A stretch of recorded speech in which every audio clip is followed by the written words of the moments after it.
20 anos de A Bruxa de Blair. Cara, como a gente acreditava em cada coisa, não é verdade? Olá, eu sou Bruno Fai e eu tô aqui em mais um vídeo celebrando os 20 anos do Cinepop. E nós escolhemos para essa celebração 20 filmes daquele que foi provavelmente um dos melhores anos do cinema, o ano de 1999, o ano que nasceu o Cinepop. Era uma época em que pleno sábado de manhã nós já fazíamos vigília na locadora, tentando pegar o último lançamento para ficar o fim de semana inteiro com ele. Fita VHS, adeus. O negócio era ver em qualidade digital num belíssimo DVD dourado. E era bom correr, porque se você não fosse um dos primeiros a assistir, era bem capaz que depois de uns 5 aluguéis, aquele DVD saltava mais do que música em bolachão de vinil. Você não sabe o que eu tô falando? Pois bem, 1999 era um ano bem diferente. A internet já existia, mas era algo mais próximo de uma selva com perigos à espreita a cada passo do que esse shopping center de pessoas que se tornou hoje. Era muito fácil acreditar em qualquer coisa que aparecesse na internet, e não havia ninguém para dizer o contrário. E aquele site hospedado na GeoCities era a fonte mais confiável do que a biblioteca pública. Além disso, nós éramos muito mais inocentes naquela época. Hoje, a gente não acredita em qualquer coisa que aparece nos nossos e-mails, redes sociais ou mesmo no WhatsApp. Não é verdade? Enfim. Então, não foi surpresa o sucesso de um documentário que trazia as imagens de terror dos últimos dias de vida de um trio de estudantes de cinema que sumiram no meio de uma floresta nos Estados Unidos, enquanto investigavam a lenda de uma suposta bruxa assassina. Pois é, eu disse documentário mesmo, pois para muita gente aquilo foi real à beça. A falta de informação, a impossibilidade de cruzar dados, checar fontes. Era um terreno muito fértil para a dupla de diretores Daniel Myrick e o Eduardo Sanches enganarem muita gente e fazer alguns milhões com o falso documentário The Blair Witch Project, que no Brasil ficou conhecido simplesmente como A Bruxa de Blair. Seguindo à risca o conceito de uma ideia na cabeça e uma câmera na mão, a dupla largou as mãos dos até então desconhecidos atores Heather Donahue, Joshua Leonard e Michael C. Williams, alguns equipamentos de captação de imagem e som, alguns mantimentos, e mandaram os três com um conceito básico do que eles deveriam encontrar e deveriam fazer no meio da mata. Em apenas 8 dias, um fiapo de roteiro e gastando não mais que $60 mil, esse filme entrou para o Guinness Book como o mais rentável de todos os tempos. Uma vez que ele rendeu nada menos do que $248 milhões. Praticamente para cada R$ 1 gasto nessa produção, ele rendeu cerca de $10.931. Cara, isso é muito dinheiro, isso é muito lucro. Bom, a lenda da bruxa, hoje, se sabe, foi inventada, mas há uma série de lendas e informações ao redor do longa que seguem mexendo com a imaginação do público, e isso, meus caros, é o grande legado que esse filme deixou.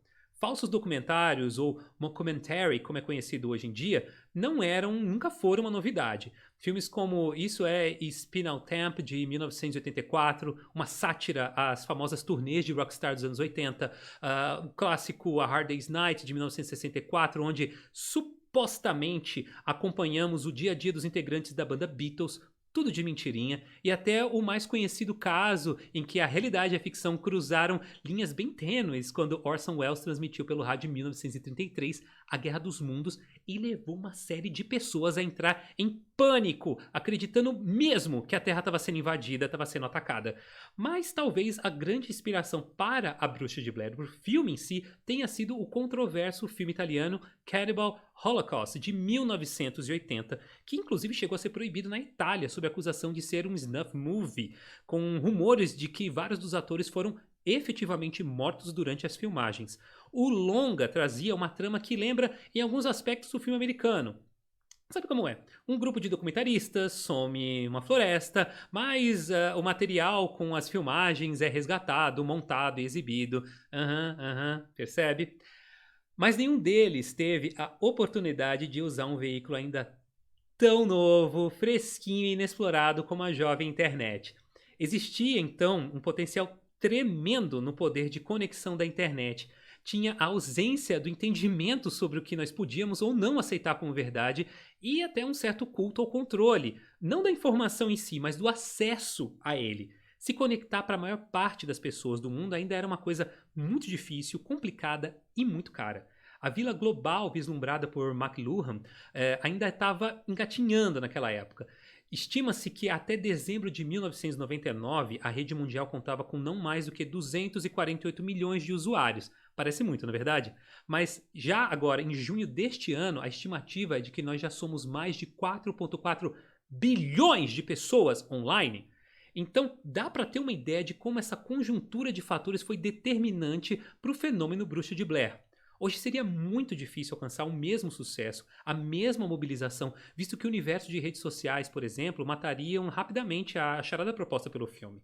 O baixo número de usuários, somado com um modo de uso totalmente inverso ao que nós temos hoje, que na época prezava muito mais pelo anonimato, dava aos seus criadores as ferramentas para espalhar a melhor e mais duradoura fake news que a internet já viu. Não dá para dizer que é a mais antiga, porque a internet sempre foi um celeiro de lendas urbanas e hoaxes, mas essa foi com certeza a mais bem elaborada e que fez melhor uso da internet como veículo para espalhar uma boa mentira. A Bruxa de Blair até hoje é o melhor case de como fabricar uma boa fake news e explica por que muita gente, mesmo com todo tipo de acesso à informação, segue caindo em histórias inventadas na internet. O mito ao redor da história soma todos os melhores componentes que justificam a crença em uma mentira. Mentira essa que levou milhares de fãs convencidos pela farsa a seguirem peregrinação até Maryland, tentando descobrir alguma coisa sobre a lenda. A história, para começar, mistura uma série de lugares, fatos, pessoas reais, visto que os atores, para começar, usavam os próprios nomes deles, coisa que levou várias pessoas a mandar até cartas de condolência para a mãe da atriz. Essa mistura de coisas reais com personagens do folclore e temas que mexem com a emoção das pessoas foi determinante. Você pegava ali toda essa realidade e misturava com bruxaria, assassinato em série, desaparecimento de crianças, entre outras lendas urbanas super divertidas. Você soma ficção e realidade e ainda que a parte real seja apenas, 1%, e não tenha qualquer ligação possível ou imaginável sob circunstâncias palpáveis, é tentador demais para qualquer pessoa disposta a receber qualquer informação que mexa com seus sentimentos, especialmente o medo. A gente vive ressignificando as coisas, justificando aquilo que não podemos controlar ou que vai contra algo que nós acreditamos. A Bruxa de Blair, mesmo sem oferecer um único jumpscare, efeito especial, qualquer vislumbre que remeta a um perigo visível, palpável, faz tudo isso criando um universo de terror só com a nossa imaginação. E a falta de estrutura cênica, onde os atores improvisavam a maior parte do tempo, e onde eles eram provocados pela equipe à noite, viviam a construção de aparentemente não ter qualquer suporte, transparece para nós e nos faz acreditar neles, acreditar no medo deles. Nós temos mais medo daquilo que nós não vemos do que aquilo que a câmera mostra. Isso não é tão diferente da batalha que é travada na internet entre fatos versus factoides, e nós estamos bem imersos nela. E mesmo com a porta aberta por A Bruxa de Blair lá em 1999, provavelmente é por isso que nenhum filme que tentou a mesma receita de mockumentary, abusando de câmera na mão, imagens tremidas, sugerindo coisas ou até mostrando mesmo um monte de coisa, alcançou a mesma repercussão.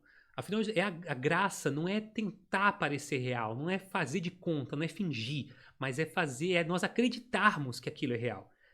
E isso mostra que certos raios realmente não caem duas vezes no mesmo lugar.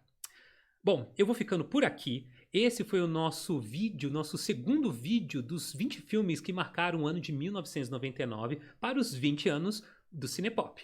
Então, fica ligado no nosso próximo vídeo, que será o Sexto Sentido. Então, galera, muito obrigado. Eu sou Bruno Fai e eu encerro por aqui. Então, tchau, tchau.